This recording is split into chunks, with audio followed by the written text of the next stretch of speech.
Cada pensamento é uma semente lançada no tempo, e o que você faz com ela é o que constrói o seu destino.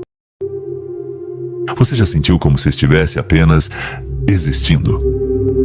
Como se cada dia fosse uma repetição do anterior, sem um sentido claro, sem um propósito real. Talvez, em algum momento, tudo o que parecia certo começou a perder o significado. As certezas desmoronaram. As respostas que antes pareciam suficientes já não servem mais. E aí surge aquele incômodo. Uma sensação difícil de descrever, mas impossível de ignorar. Como se algo dentro de você estivesse perguntando insistentemente: por que estou aqui? Qual é o propósito da minha vida?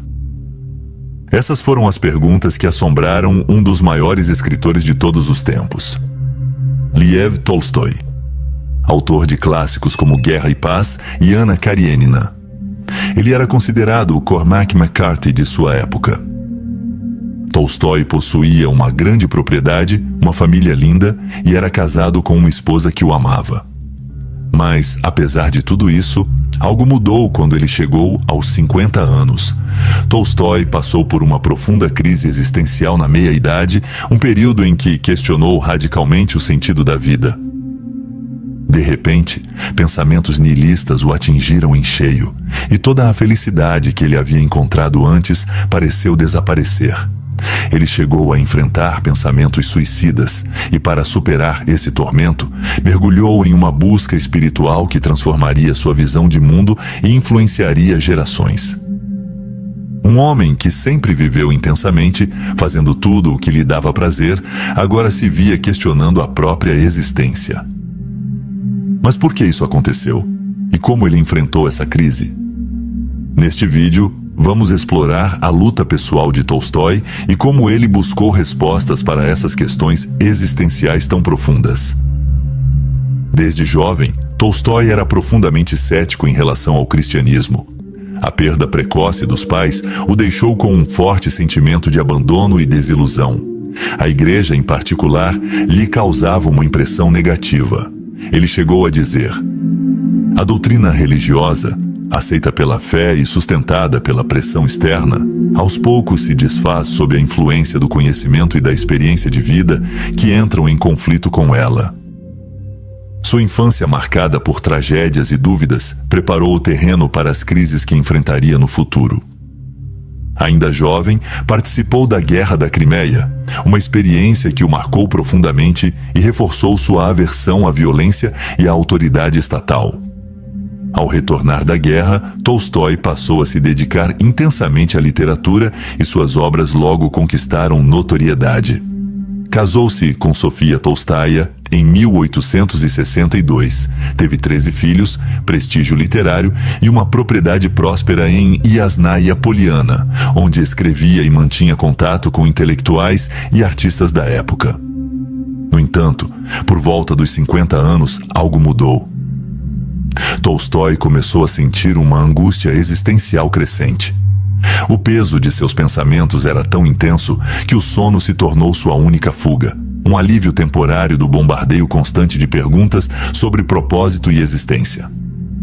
Em seu ensaio, Uma Confissão, Tolstói revelou que, durante esse período, precisou se convencer a não tirar a própria vida.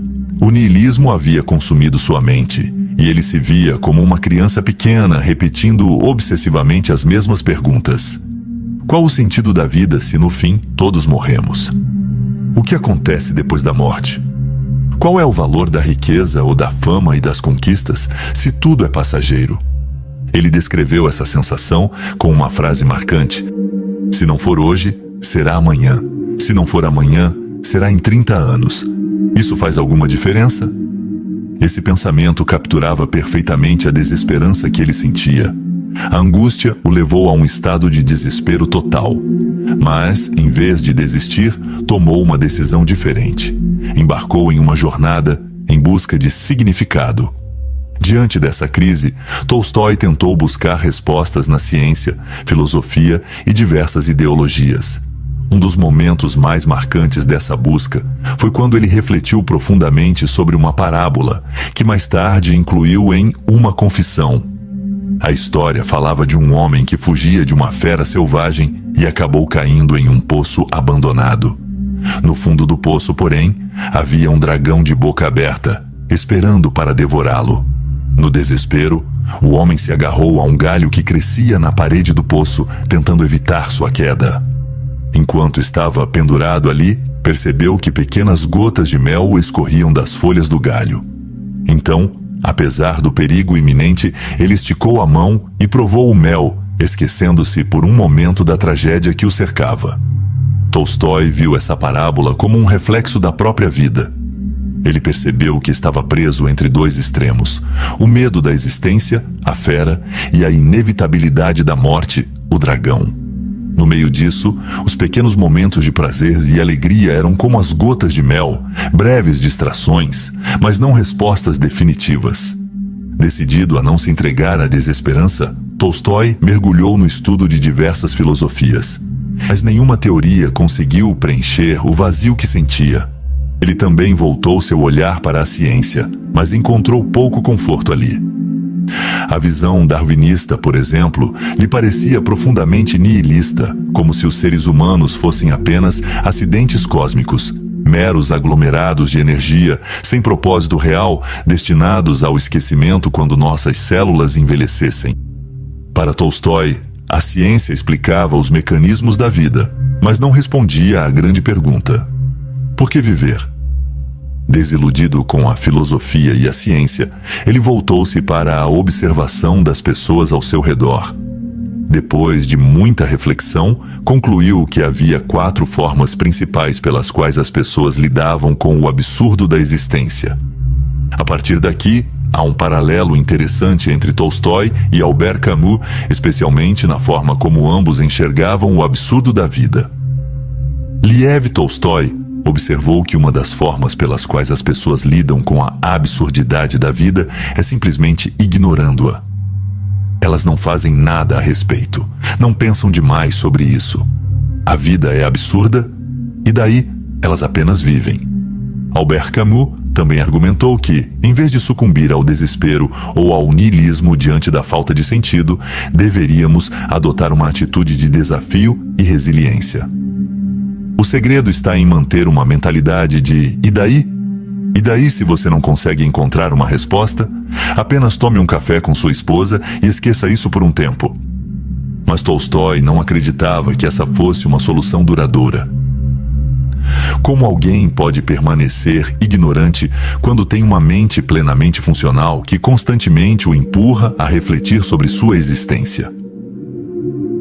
A perda de entes queridos ou as dificuldades pessoais tornam essas reflexões ainda mais difíceis de evitar. Mais cedo ou mais tarde, o peso do niilismo se impõe e o absurdo já não basta como resposta. Assim, embora reconhecesse que muitas pessoas lidavam com a vida dessa forma, Tolstói não via isso como um caminho para uma paz verdadeira. Ele então identificou um segundo grupo de pessoas que buscava refúgio de outra maneira, através do epicurismo. Tolstói percebeu que muitos se voltavam para uma vida de prazeres, tentando preencher o vazio com distrações.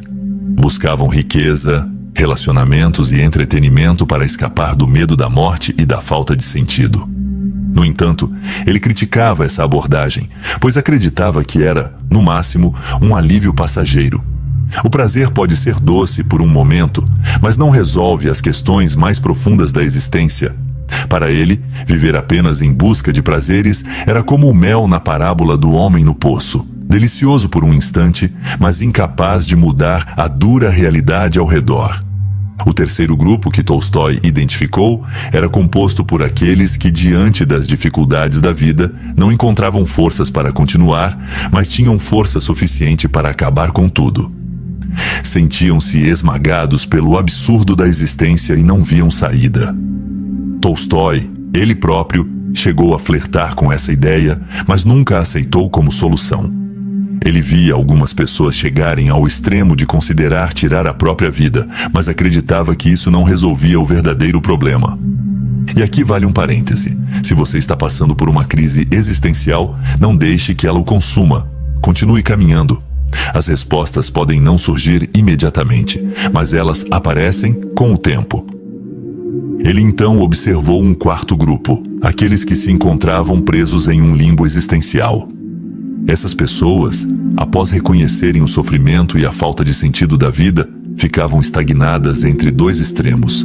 Sabiam que a existência era repleta de dor, que a morte era inevitável e que não havia um propósito inerente, mas não tinham forças, esperança ou energia para agir. Diferente dos que buscavam prazer, encontravam conforto na fé ou cogitavam desistir de tudo, esses indivíduos simplesmente não faziam nada. Eles não rejeitavam a vida, mas também não a abraçavam. Permaneciam em um estado de resignação passiva. Tinham plena consciência do problema, mas se sentiam exaustos demais para enfrentá-lo. Não era uma decisão ativa de continuar vivendo, mas sim uma espécie de sobrevivência automática, uma exaustão espiritual que os deixava presos entre a existência e a inércia. Para Tolstói, essa era a forma mais fraca de viver, pois não oferecia resolução nem progresso. O indivíduo estava ciente do absurdo e do sofrimento da vida, mas permanecia paralisado, sem qualquer possibilidade real de encontrar paz ou significado. Ao longo de sua jornada para compreender o sentido da vida, Tolstói estudou diferentes tradições filosóficas e religiosas e observou atentamente as pessoas ao seu redor. Mas foi ao olhar para os camponeses que ele encontrou um divisor de águas em sua busca. Ele percebeu que, apesar das dificuldades extremas que enfrentavam, os camponeses mantinham uma fé inabalável em Deus. E essa crença lhes dava propósito e resiliência, mesmo diante do sofrimento. Em contrapartida, Tolstói, mergulhado em sua própria crise existencial, sentia-se completamente desconectado dessa fé. A convicção simples, porém profunda dos camponeses, contrastava fortemente com suas dúvidas intelectuais e sua turbulência interior. Ele tinha riqueza, status e sucesso intelectual, mas nada disso lhe trazia satisfação. A razão e a lógica que antes pareciam prometer respostas acabaram apenas aprofundando seu desespero. Isso refletia os momentos mais sombrios de Levin, personagem de Anna Karenina, cuja busca por sentido parecia igualmente frustrante e inconclusiva. No entanto, ao testemunhar a fé dos camponeses, Tolstói começou a enxergar sua crise sob uma nova perspectiva.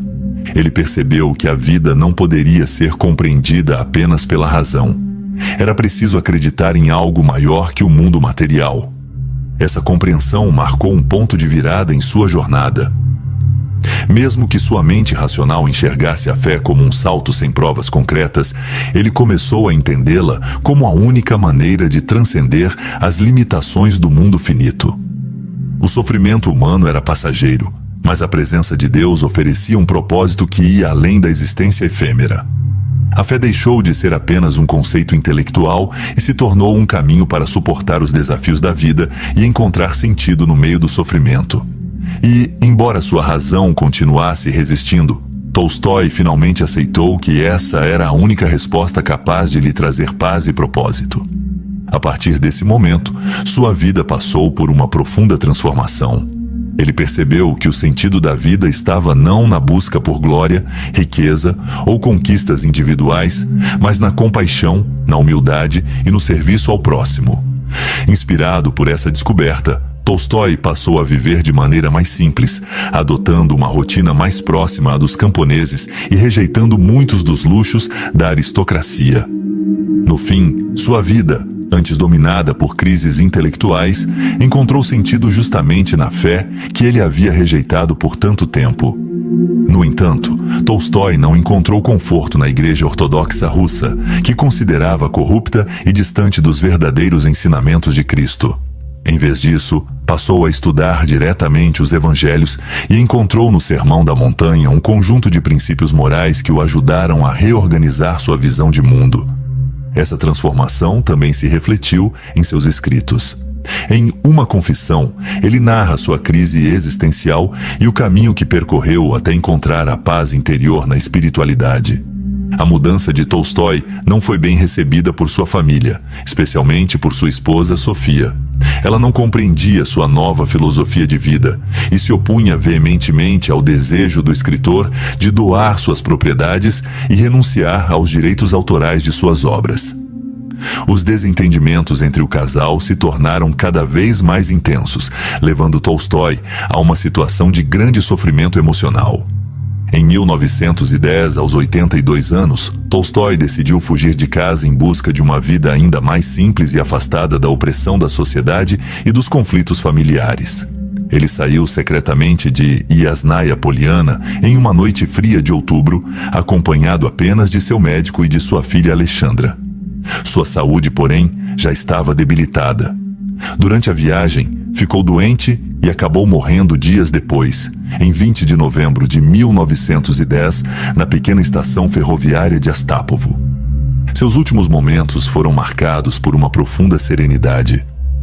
Apesar das dificuldades e dos conflitos, Tolstói partiu deixando um legado não apenas literário, mas filosófico e espiritual, inspirando milhares de pessoas a refletirem sobre a simplicidade, a justiça e a busca por um sentido maior na vida. A crise existencial de Tolstói e sua busca por um propósito mais profundo deixaram um impacto duradouro. Seu exemplo mostra que, mesmo diante da angústia existencial mais profunda, é possível encontrar um novo caminho e ressignificar a própria vida. Tolstói encontrou na espiritualidade e no serviço ao próximo uma resposta para suas inquietações, transformando não apenas sua própria existência, mas também a de milhões de leitores ao redor do mundo. Se essa mensagem tocou algo em você, deixe sua presença aqui. Comente, compartilha e siga conosco, porque todo diálogo é um passo em direção ao infinito. Até o nosso próximo vídeo. Um forte abraço a todos vocês.